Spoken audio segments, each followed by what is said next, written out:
yet, and I think I know all of you. I'm Neill. I'm going to be talking about the wonderful world of the third speaker in British parliamentary debate. How many of you have done other styles that do not have three speakers, have two speakers? Some of you. Yeah. The one thing that is hardest when people switch styles to first do the kind of style that you do at Worlds, the one we're talking about, is third speaker. Big reason for that is that it's alien to other styles, and also adds confusion about how you can be on the same side as someone in a debate, all sitting next to each other as if you were friends, but actually be as much opposed to the person sitting on your right as you are opposed to the people opposite you. Very much like real politics. So basically, that's what I'm going to focus on for the next while. We will do an exercise within that to try to practice some of the skills that we talk about. But I want to start off by saying a couple of basic things, because I know that there's a mixed ability here about debating and what we're looking for. So, whoever you are in a debate, we are looking, as judges, for a team who together persuade us that they are making the most valuable contribution to the debate. That they're saying things that are interesting and new and important, and that they do that in an effective way, with good manner, okay? That's no different for third speeches, okay? They're introducing a team, so they have to think about their partner and what they're going to say. In the same way as summary has to refer back to that speaker. They need to make sure that they're saying something new. So if you've had two speakers on that side, don't just stand up and say, I like them so much, I'm going to tell you again. You have to say something new. And you want to say things that are important. So, if they've told you in the first half of the debate that we should invade Iran, and given you some reasons, you don't say we should invade Iran because we don't like the colour of shoes that they wear, or because we would like international institutions to do more to help countries to take oil, or anything that just seems ludicrous or not as important as the first half of the debate. Okay, that's the starting point. So it's just like any other team in many other ways. The ways we're going to focus on those are the ways it's distinctive. So let's start with an exercise, and that is this. I'd like you to work together into twos or threes. I don't really care which, just find people you like. And together, come up with as many arguments as you can, in 5 minutes on the motion that this house will invade Iran. Okay? 4, 5, 6 minutes. Iran. Yeah. Iraq again. Iran.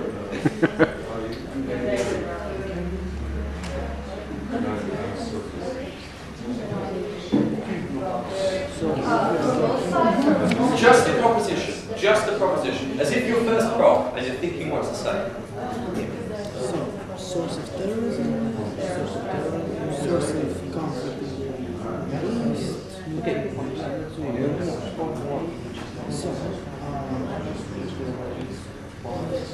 Defense of terrorism. Source of terrorism is also Please, thank you very much for putting all the work into that. Right, can you please raise your hand if you have one or more arguments written down? One or more. I hope it's going to be everyone. 2 or more. 3 or more. Who's only got 3? Now, show of hands who's only got 3. I'll saw some hands go down. Who's only got 3 arguments? You've got 3, you've got 3. That's it. Only 3? Yeah. Only 3. Only 3. Exactly 3. You've got 7. I thought I saw hands going down. This isn't working very well as a method.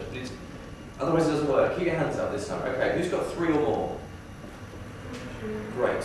Can I come to you guys then, if that's okay? Because you've got 3.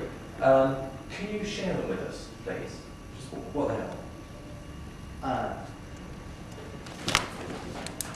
Stop nuclear development in aggressive.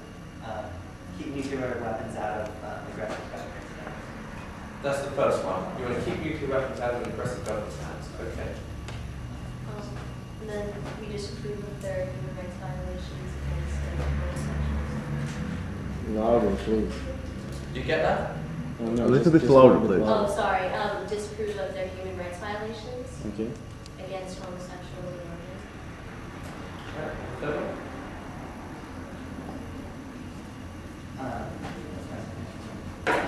Oh, and then they've been oppressing their media coverage, like they only allow, I mean, that's kind of tied to this human rights violations, I guess. So you're really looking at two areas, two strong areas though, right? I mean, they're both crucial to the issue, very, very important issue. That's quite an interesting thing that you've highlighted there, because we've got two good issues. Hopefully you've both got some sort of variance of some of those. What do you do though, if you've analysed, you've had about 10 minutes to look at it, 5-10 minutes, and you think those are the two questions? I guess the problem is, and this is the one that you'll be able to help solve, the rest of you, is where you go beyond that. How do you come up with stuff that's important, but isn't that stuff that you're going to cover in maybe one speech, with you coming up with something else in response to rebuttal? And that's really the first problem that a third speaker has, generating the material in a way that means that you have something important to talk about. So let's see if others can help. And I want you to start with that as the basis. They are the first two arguments, okay? So I want you to help to build on that and see if you've got any other areas that you guys think are important. Yeah, first two. First one was Keeping nuclear weapons out of the hands of the president.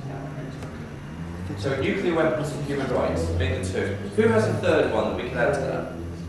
Anyone? Let's share. Yeah, great. We could build an extension on effects after the invasion, positive effects that could occur after an invasion, and come with stuff such as more chances of stability in the region. Okay, let's do what? Effects. Regional stability. It's always good. Effects are going to be really important. Consequences, effects, very important in every debate. So that area could be broken down. If it's okay, I'll try and see if people have that area broken down. So regional stability could mean anything. Does anyone have any sort of more specific points on this? Yeah, we've got already pressure on Lebanon and Syria, which are in the region, but we need to attack Iraq because it's a more immediate threat. And on the other hand, we've got Afghanistan, which we are already in, but if we would be in Iran, we could go into Afghanistan from two sides, which would make it easier to do a good job there.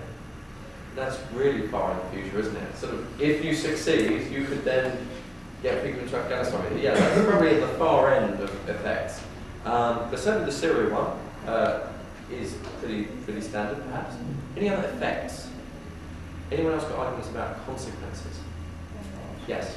We've got a point about how it would favor the economic development of Iran in the process of it being freed from the regime it has, and also means benefiting from the resources from Iran for the countries that now need to have an embargo with Iran or have some trade limitations. Okay, thank you. So, good things about Iran, to summarise that. Any other areas? Consequences? Supporting insurgencies in Iraq. Preventing. Yeah, preventing. I mean, Yeah, Iran is supporting that's insurgencies. probably more in line with policy. Yeah, okay, good. Yeah, any others? Someone who's not spoken yet? Great. Do you want to explain that one? The way it's money to Hezbollah. Yeah. Cut that off. Cut it off. Stop one of the sources of conflict between Israel and Palestine. Any others? They said they wanted to help Israel off the conflict anyway, so could just be about protecting Israel. Ahmadinejad came out and said, This is I'd the happily see them removed from the land. So would that be, this is the only way to stop Israel being attacked? It's the best way to ensure protection. Okay. Which sort of presupposes that that's an aim of... Okay. Okay. Let's just sum up what we've got so far. They came up with two areas. That'd probably be a good first speech. Okay. What you've identified is that those two areas are both principles. There are reasons for doing something in theory. In theory, if a regime we don't like is developing nuclear weapons, they are suggesting, that might be a good reason for attacking it. In principle, if a country is violating human rights, that may well be a good reason to attack it. And a first speech can't really do without those points, can it? If you don't say why you want to do something, then it doesn't matter that it might work because we're not convinced. So that's the starting point. What you guys have done so far is to come up with ideas for how you could extend that based on consequences, and they're really important. There's a gap between those two things, and a gap that needs to be argued. What is it? That we will succeed. Yeah. How might we go about arguing that? Does anyone have arguments that go to this will succeed? No? Okay, that's a bit of a missing link because all of the consequences arguments that you just gave they hinge on it succeeding, or at least having a certain set of predictable events. Okay? It might not, for example, Iraq, there's an insurgency going on, possibly civil war. People will argue about the exact framing of that situation. But it is true, is it not, that the American and other troops did actually manage to go in and overthrow the government quite quickly. That bit would be accepted by everyone in this room? Yeah? Took about a month? Less than that? Yeah, exactly. Thank you. Good night. Or so we thought. So that could be your definition of success, okay? Because you're very unlikely to be able to launch a nuclear strike on Israel if your government has been overthrown and you've got American troops everywhere. Okay, so but you need to talk about what success means and argue that it is achievable before any of these other arguments actually do anything. Yeah? If we're going to lose in a glorious defense of the motherland from the Iranian people, then it's not going to improve stability in the region, stop funds going to Hezbollah, or weaken Syria, or any of those things, because it won't work. So, 3 areas that we've looked at. First one that they dealt with, principle. We've got some practical questions, and we've got some consequences. Now here's the bad news. Usually, a first team between them will cover all 3 of those areas. Normally, not always. If they don't, then it's easy. Those 3 words, you might want to write them down. Principle, practicality, consequences. The areas that you look for in your mind and think, have we talked adequately about this? Have we talked about the consequences? Have we proven practically that these are going to come about? Have we looked at the principles? So let's say that the first team do achieve talking about all of those 3 things, using all of your collective wisdom. Where do we go next? And that's the problem that most third speakers face. So does anyone have any ideas about what you do when you're in that situation? Blow it up. Go in more detail into the argument, blow it up. Okay. Do you want to explain more about how you might do that in this instance, for example? I don't know if they had disapproval of human rights violations, if they lacked in examples or if they lacked in analysis, you can go deeper, analyze it, how does that impact, I don't know, neighboring countries, how does that set an example, stuff like that. Okay, that's a good idea. Anyone else got other ideas? What would you do? Yeah. In order for it to be a really proper extension, you could go so far as to something such as direct advantages for the invader. Okay. In order not to talk about very similar things to the first one. Okay, that's a good idea. One to think about. We'll come back to that in a second. Any other ideas? Because they're totally different, aren't they? Approaches. Any other approaches we might use? Say Israel will attack anyway. Yeah. You can analyse it, yeah. That's kind of a wind down. Yeah, yeah. Better that it's done well than badly. Yeah. Israel will do it well. Well, any others? I mean, there's no limit. I don't have a finite limit on possibilities for this. I hope there are lots because that will make this good. The option when the first government does not list all the positive consequences, can you just expand on that list? Yeah, that's a good point, and I'll answer that directly. The question in your mind then is, are the extra consequences I'm talking about important? Because that's always a risk, isn't it? Change the topic entirely. Something to do with reproduction. I don't know, cloning or screening of feces in the womb, tends to get from the first team, good for the mother, good for the child. And then second proposition will say, what about the father? Yes, he's not being talked about.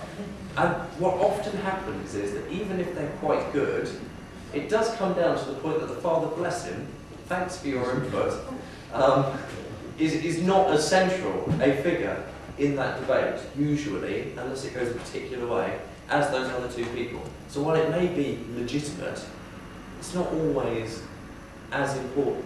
So you might want to find another way. And consequences goes the same way, yeah? If you're saying this will stop flow of money to Hezbollah, and that's really important because Hezbollah is the main destabilising factor in this country, in this country, in this country, and it might solve all these other problems that are really important. Wow, you've got a great point. But if you just say Iran funds terrorism, terrorism is bad, therefore we don't like Iran, that's less good. But it's the same point, but just, you know, made to seem more important. So that's good. To come back to the point over here about good for America, or Britain, or whoever, Slovenia with its might. So don't laugh, that's really mobilised everybody.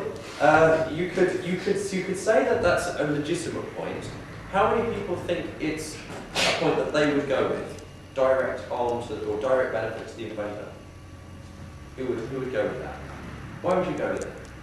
I would go with that as an additional thing because I think it's very relevant for the idea of the agent. Who's going to do that? Of course, they should do that for direct benefits. And usually these direct benefits translate to other entities. I mean, it's not going to be just for the invader. It's probably going to be for the invaded country in the future. And it's probably going to be for some allies of the invader. Okay, the people who wouldn't use it, can I ask you, why would you use it? The direct benefits to the invader. I think the opposition might just say, okay, you invaded this country only because of your own benefits, and I would prefer to, okay, the true debate is at the first table. Something like that. Could opposition concede that it would benefit the invader to wage a successful military war? Yeah. Would that matter? Would opposition be weakened You significantly? can still object to the fact that you're saying that's not a good enough reason to go to war because you will profit from it. That's the problem, right? Strategically, thinking about what both sides have to say, it doesn't really hurt the other side. It might be right, it might be true, and it might be new, but if opposition say, yeah, you're right, if America gets control of another country with massive oil supplies, that might be of some benefit to them. We don't care, frankly. We don't think that's a good enough reason, self-interest, to go around overthrowing, and that would probably sound pretty good, wouldn't it? So that's why I wouldn't do it. Not because it's a bad idea, but when you're going through that process of, okay, which area should I focus on? You have to question, what are they going to say, and where is that going to lead the debate? Okay, what was our other idea? I think I missed one. Your idea. Yeah. Remind us all, please. Well, like something they presented but really lacked in analysis. Okay. So if they said, let's start with the principle then. Okay. If they've said human rights abuses are happening in Iran, anyone name me a country where human rights abuses aren't happening? Excellent. No, it's there are some, right? But there's a lot of countries where they are happening. So why aren't we invading all of them? Why aren't we invading all countries that are developing allegedly nuclear weapons? Because we don't feel there's threatened Possibly. But there's definitely some work in analysis to go beyond just they're bad, therefore too bad to make an invasion. What is it specifically about that country? Is it because we can? Is it because we're close? Is it because of specific religious or cultural reasons that people are skirting around? Is it because they're not able to destroy Seoul in a very short space of time, like North Korea could? Is it, you know, what is it about this one country? So that might be, is that an example of what you call blowing it up? Because I'm not familiar with the terminology. Is that the kind of thing you mean by blowing it up? For example. Okay. So that's an area. Okay. What I want to do there is just pause on that, because we're going through the process of how you do it.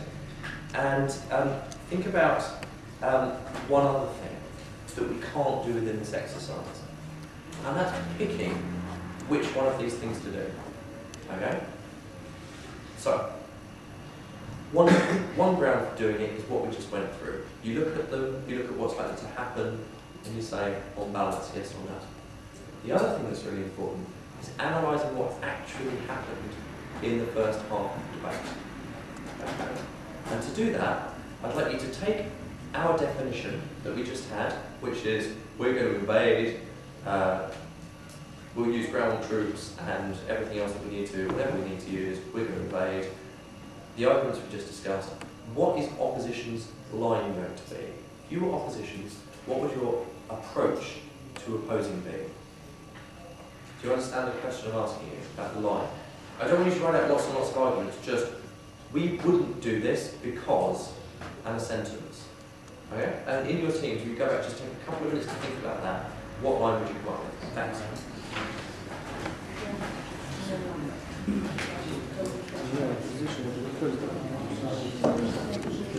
Time enough, I hope. Right, at random. James, what do you have? We oppose this motion because if we don't respect sovereignty today, we're basically going back to the Middle Ages with bigger guns. Great line. Okay, fantastic. So sovereignty. It's always wrong to invade countries. Great. What do you guys have? We should not do this because it is discussion on destruction that can build on human rights. Oh, that's fantastic. So what are you going to suggest then? Discussion? Well, basically more more economical, let's say. Ties or cooperation? No, like economic, maybe private policy. Sanctions? Yeah. Okay, economic sanctions, but talk to them. Yeah. So tough, non-military negotiations. Well, basically, just to prove that actually it's not proportional, that if you destroy something, in no way can you achieve what the propositions are. Okay, were you going to be in favour of sanctions or just sovereignty? Who cares at the moment? It's in other states' sovereignty to decide not to deal with it. Oh, I see. Okay, so but would you? I mean, they're going to challenge you on what are you going to do? Depends on how it's put a lot, but basically yes. Okay, well we know how it's put, so you guys need to, you need to be firm on this before you stand up, right? First Yes, off, sanctions are valid. Good, okay. So you guys are going the same sort of route, different reasons. What do you three have? Well, the first point that you have huge costs, like financial costs and people costs. We know that, for instance, the United States is already leading a few wars. It's already having issues with funding those wars. And it's going to cost more and more to lead this war. So your case is, sorry to cut you off, but look, we're just trying to make the overall case. They're saying we should invade because of all these reasons, and your starting point is we shouldn't invade because of the financial and human cost. And there's also... Is that right? Am I right in what I'm saying? No, that's one point. I know, but I'm asking you, I'm not asking for all your points, I'm asking for your case. Okay? Like they're saying, sovereignty is so important that we shouldn't invade countries. Right. And they're saying, discussion is more effective than bombing people. And so you might be saying, we should look at our own interests in deciding whether to invade countries, and in this case it's not. Is that right or not? Right. Say that. That's more behind it. I think that's one perspective, and there's another perspective that it's not going to work. You can say that the backlash that's been seen in Iraq will probably happen there too, or even worse, and the tensions will grow and will not actually meet. The reason we're doing this is because every team needs to be able to sum up what it stands for in a sentence. Okay? Because judges sit there and they don't say the team who made these 12 arguments. Let me remind you of them. There'll be like the invasion team, the we don't care team. You have a sense of a team, and that's when the summary happens. It's not just saying, as my partner already told you. That's not teamwork. It's actually sounding like a team, sounding like you're approaching issues in the same way. So if I turn to you and say, "What's your team line?" and you have to go say to me, "Actually, I've got 3 or 4 different points that are all mutually covered."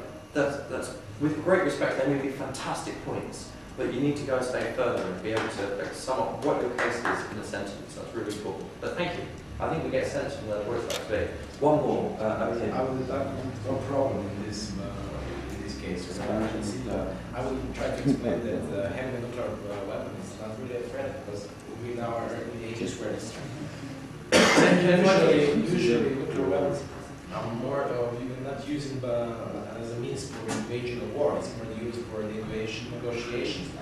Whereas in this case, you would have a situation that they could be able afterwards to negotiate more and start the pressure from the I think we get that. Yeah, I think we get that. That's great. Thank you very much. So it's okay to have, just in case anyone didn't hear, it's basically acceptable for countries to develop nuclear weapons. And there's analysis that follows after that as to why. Great, thank you. Like we decided, like we can't be certain that they have nuclear weapon as it is, because Ahmadinejad said they have like a peaceful atom, not for weapons, and if they can be like made, they can be made in like 20 years, but not earlier. So just not a reason to do anything now. Right. Look at the variations we've got in first off. Okay. And when you're in second proposition, you don't know which of these is going to come up. We can have that Iran does have weapons and shouldn't, does have weapons and should, doesn't have weapons and should or shouldn't. I can't remember, I'm confusing myself. That's just, I've got to go through the Venn diagram. Okay, you've got 40 variables just on that one issue, and all those different options. So how on earth are you to know in second proposition in advance, this is going to be my extension, come what may? Look, I've written it in my own blood on the sheet. You never go into a debate thinking you know what you're going to say in a third speech before you've heard from both sides. Let's just think that through about the implications, just on that one issue of should they have nuclear weapons. If opposition say it's acceptable for Iran to have nuclear weapons, what kind of lines of the ones that we talked about become more relevant for the third speaker in proposition? Have a think about that for a second.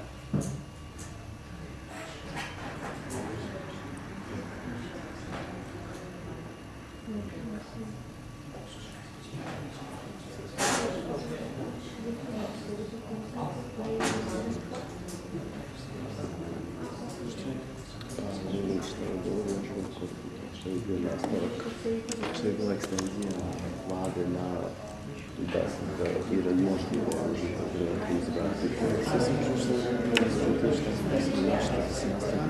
não, vai isso não, не говори, може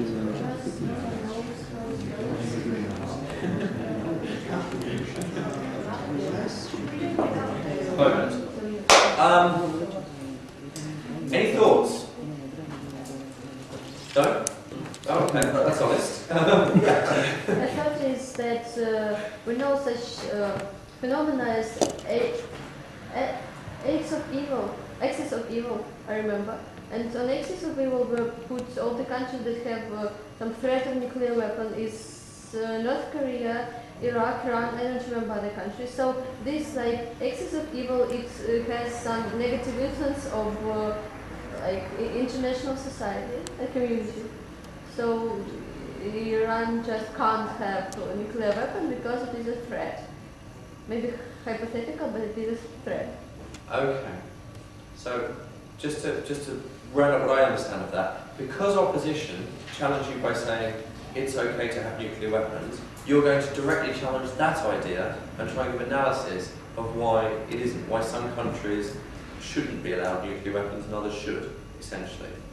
That's definitely one way that goes. That makes sense as a story, definitely. People have different approaches, I'm sure. That was pretty much our approach was, but not specifically why some countries can't, why some can, why specifically Iran can't. Right. Because the president, I think his name's Ahmadinejad, he's mad. And if you're going to have nuclear weapons, you have to be dealing with rational state actors. And so you make the case that Iran simply isn't a rational state actor. Pakistan, yeah.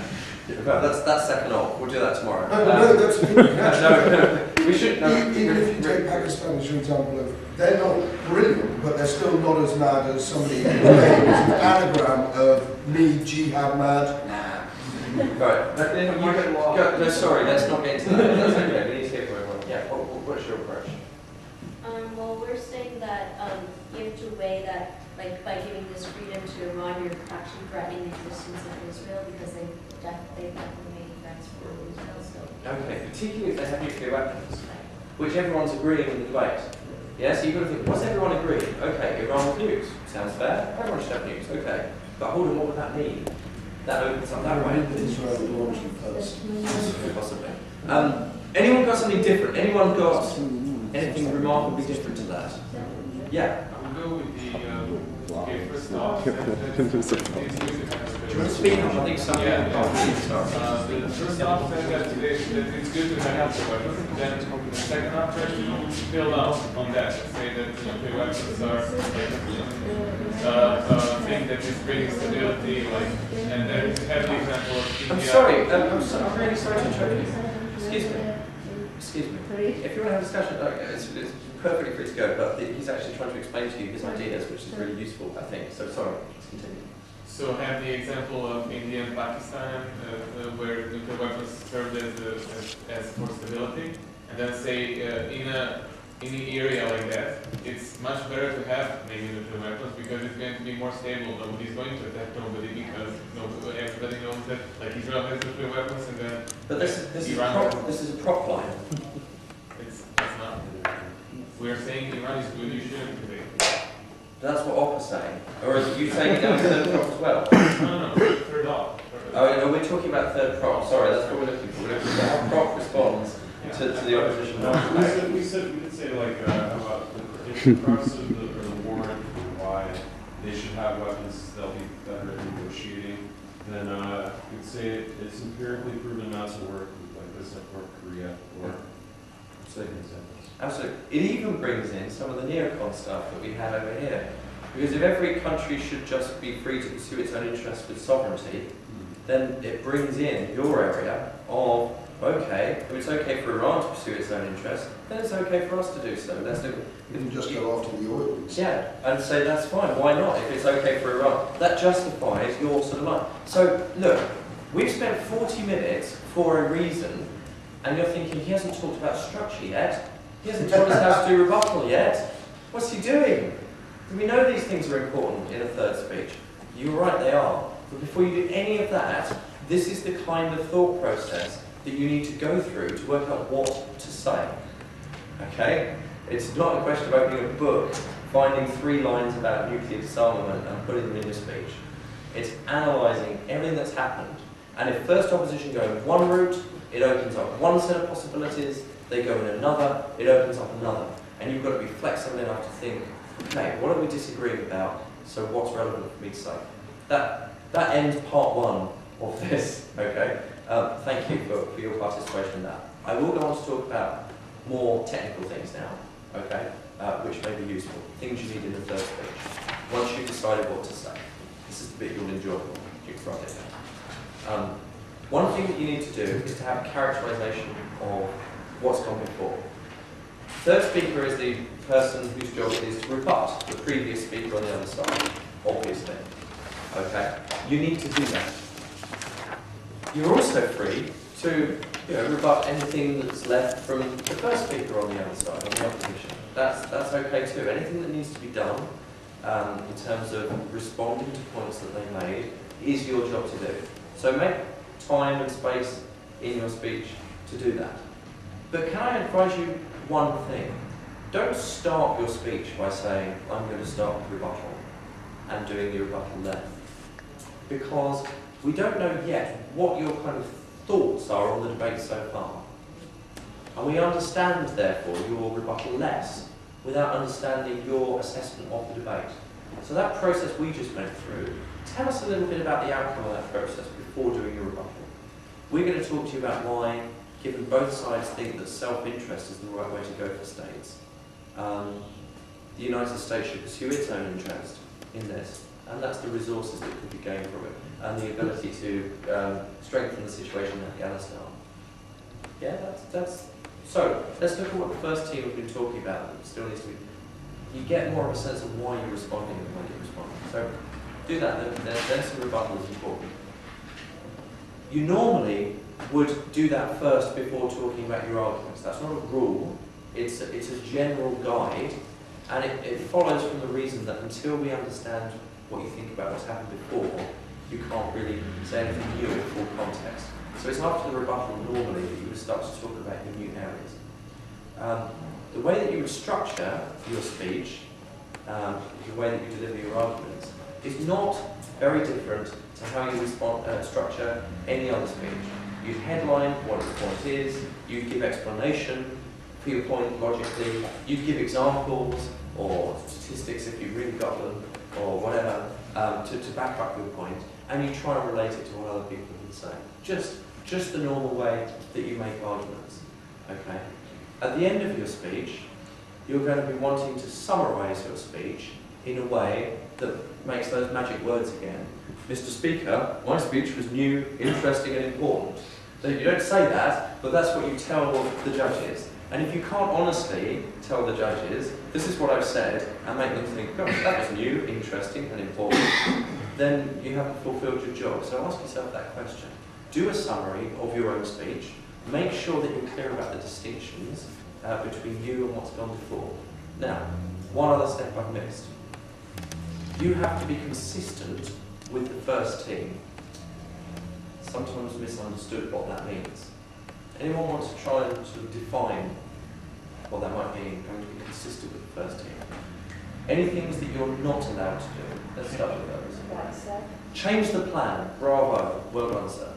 You cannot add to the plan, change the plan, renege on the plan. What we would call, usually the policy or the definition must change. Mustn't change. Mustn't change. It's on camera. Mustn't change. Cut that bit. Mustn't change. It has to stay the same. Anything else you can't change. Change the definition. Yeah, that's right. Yeah, absolutely. I guess if the opposition, no. But you can, if you think they're wrong, that's second government. Second government isn't going to challenge the definition. Yeah, the definition if the opposition said something. No, by then you've got to just follow. By then you've got to follow that. In those awful tiny 0.1% of debates that go horribly wrong, we'll talk about those in a separate session. For most debates, you know what you're talking about. You know anything else you can't say. So the first table proposition was wrong if you're just saying table proposition. Good. Yeah. You mustn't overtly criticise them. There are times when there can be implicit criticism. You want to be very careful with that because it is a grey area. Judges are not stupid and they know what you're doing, and they will reward you if you look like you're staying friends. A bit like public opinion and a coalition government. You know when two parties govern together, and you know that they don't quite agree on all the bits of the programme, but they have to put on a public face and a show of unity to keep their jobs and cars and stuff. So they do that, and it's a similar sort of scenario. Okay, what can you do to show consistency? You can say that you support government's line, that you support the principles and you want to build further on them, that you want to look at the key arguments that you think still need to be made. That's a way of implying that they haven't done everything they need to do without going, what first government should have said and didn't. But we want to bring in the remaining arguments that still need to be made, the key arguments that support our government's position on this. Thank you. Any other things? I think it's mostly it. Okay, yeah. That's the question? Yeah, of course. What are you theoretically supposed to do, and how do judges see it when, a theoretical example, first the government would come with a plan such as we would give agricultural subsidies to visitors of Hotel Orange. Right? And they decide to narrow the plan like that. What are you supposed to do not being able to change their plan interpretation? He's talking about same debating, knifing without a knife. How do you not lose the debate because of the first government? Okay, well, I will say, well, obviously it sounds like go to Ridley seminar. my response is, hope you like that. My response is that whatever the plan is, you can always talk about the principles behind that plan and how they generally apply in other situations that aren't mad. So, this is good that we've been talking about Hotel Orange. I think there's a broader issue about when agricultural subsidies should be offered and to whom. And we're going to look at it in that context and from that derive the policy that we should use for the Hotel Orange, right? So everyone knows what you're doing. Everyone laughs apart from the first prop. You sit there. But that's most probably know that they shouldn't have restricted it to the hotel or So that I hope answers that question. Okay. The last thing that needs to be said is that the third opposition, I've talked about third proposition all the way through this. The third opposition role is very similar to the third proposition role. It's very similar indeed. There is the same duty to say new things. There is the same duty to be new, interesting, and important. Okay? The only difference is that you have additional stuff to talk about. And that stuff is what comes out, unsurprisingly, of the third proposition speaker. Now, the biggest mistake that third opposition speakers make is writing their speech before the third proposition speaker has spoken, or deciding what to say without considering the effect that that has on the debate. And I'm sorry that you need that degree of flexibility, but you do, if you want to do as well as you can do. You can't just add what they said on at the end in crayon, and say, oh, and their point, that doesn't make sense either, but at the end of your speech. It may change the debate, it may change the sort of dynamic of the debate, what that person says. So you've got to be prepared to sort of not rip it up, but write something new at the top and alter your arguments if necessary to make sense. Just think about the example I used. If we would go all neocon because they conceded that nations should be allowed nuclear weapons, so we went great nations should be self-interested. Suddenly you've got neocons in this debate. Okay, we're going to argue against them as well as the team who said this is all about human rights and we love people, and you've got them in coalition with neocons. That's quite hard to deal with on third op. So you've got to expose the tensions. You've got to look at it in a holistic way. That's really important. Yeah. Biggest mistake that second opposition teams make is thinking that they don't need to prep because everything will come out in the debate. So they don't try and think of any arguments, and then if they do the prep and think of the arguments, they don't think they have to be at all flexible with them. And when second half of debates lose to top halves, it's usually because the extension on government and the extension on opposition, they miss the point of clashing. Because they've got independent written extensions that sort of are not mutually exclusive, they're both perfectly valid. But they'll go, oh, this is the bit I'm going to talk about in total isolation from everything else that's gone on, and my rebuttal is going to be why second prop's extension was bad. And it shouldn't be that way. The op extension should be the counter prop to the prop extension, if you see what I mean. It's got to clash directly in order for the debate to continue. Otherwise, the summary speaker is going to end up saying, well, all the clash happened at the top of the table. And you're not going to win a debate from that position. So, 3 magic words: new, interesting, important. Have I said those yet? It's new. Good. Number 1. But really saying, the other 2 have to be there as well. In terms of structure with the third opposition speech, let's go back to kind of the second biggest way to mess it up, I suppose. Structure should be such that you're being clear to the adjudicators about when you're dealing with fuse points. Because you've got 2 teams to deal with, unlike anyone else so far. You've got two teams on the other side to deal with. You need to be clear when you're talking about who. Those people who were fortunate enough to be in the debate in here that I was judging will know, I'm sorry this only goes for you, but you will have seen an example of someone doing that really well in the third prop. Mikhail did a really good job. Those of you who weren't here, Mikhail did a really good job. That's all I can say, because despite the mystery behind the word, how many times have I said extension this afternoon? Handful. It's a word that is troubling, and that's because historically, to give you the linguistic, to show you how old I am test, the word extension started being used in Britain, in British parliamentary debating in the late 90s, when a very good sort of Canadian, sort of American debater came over and started saying it, and people just started copying him because he won everything. And therefore, after then, this creative tension grew in the world between what extension means. Does it mean something magical? Does it mean a fistful of acorns? People have 100 different definitions. And you don't go far wrong if you stay with my 3 magic words of new, interesting, important.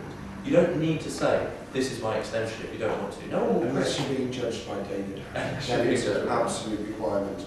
And you will get knocked out of the Euros semi-final if you don't say the word extension. No need for bitterness right now. There is no requirement in the rules that anyone say the magic word extension.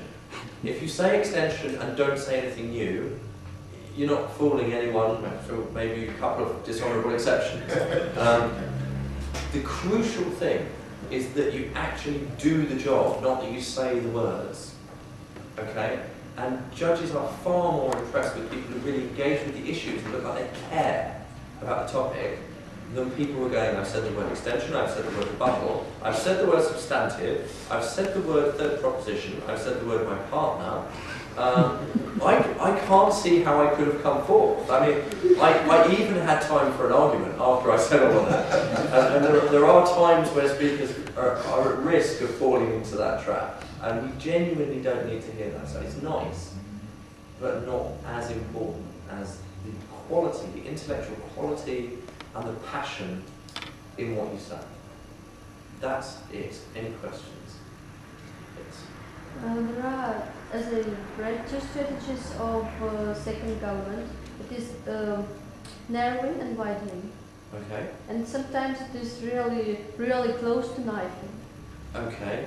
There are three words you've used there: narrowing, widening, and knifing. They each need something said about them, if that's okay.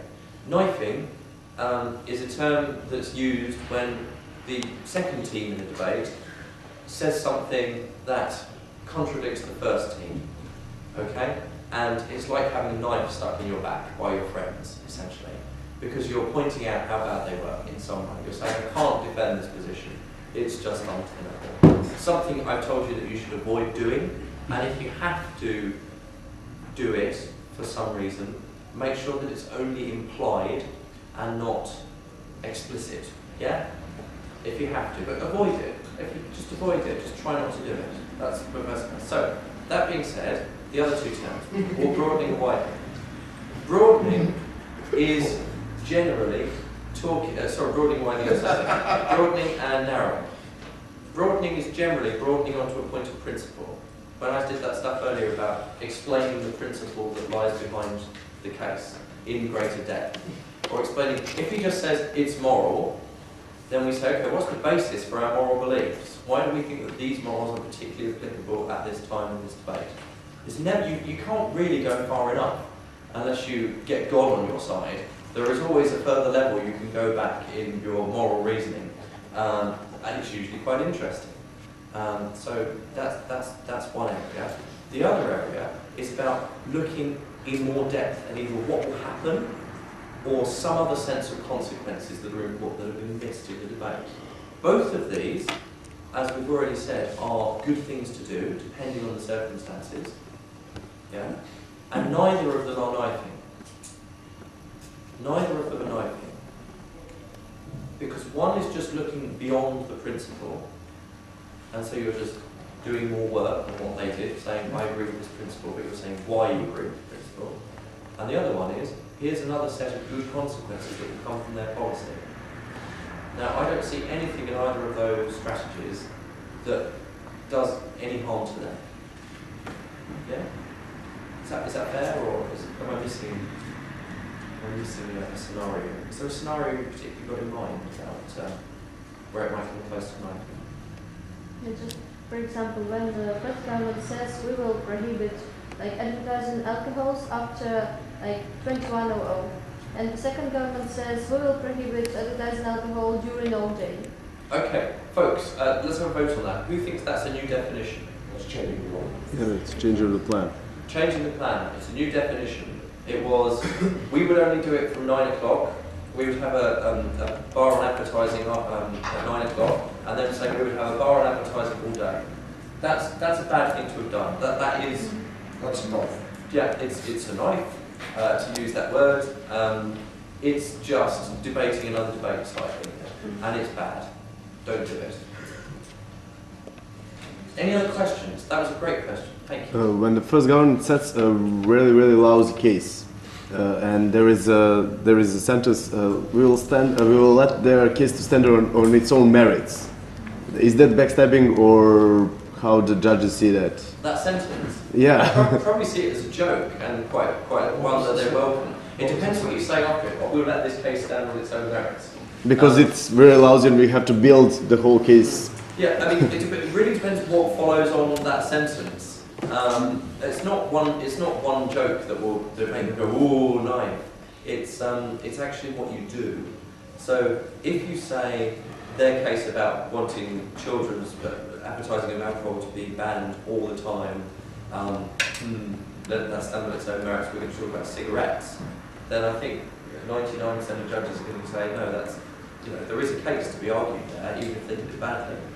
If, on the other hand, they said something like, we think celebrities are bad, we don't like them, look at Britney Spears, she's a bit bad, Michael Jackson, he's very bad, oh, look at all this bad, and then opposition say, no, look, there's a good celebrity. I meant on that kind of lousy. She was lovely, she was a celebrity, or whatever. If that kind of debate happens, and that's unusual, there's no proposal at any stage, then the judges will welcome you saying something like, the first proposition mentioned a case where someone was taken to court for something, and that, we think the implication is that they do want laws to be passed in this kind of area. And as long as you and the judges are genuinely confused about what the topic is, if you sort of say, we're going to try and talk about what we think this is about, and you do it in a genuine, honest way, that is going to be something they look at, because we're looking not for magic, but just for a debate about an issue where you disagree with each other. Yeah, okay. There is an elective available on Thursday in the 3 o'clock slot that deals exactly with how you get rid of a shit first half of the debate, how you case dump elegantly, how you knife without a knife, how you distinguish yourself from the mire, pull yourself out of the swamp and turn it back into the debate it should be. Yeah. Okay, we're at 4 o'clock. If any of you want to talk to me afterwards, I'd be really happy to, but respect your time. Thank you very much for coming along. I hope that's been useful.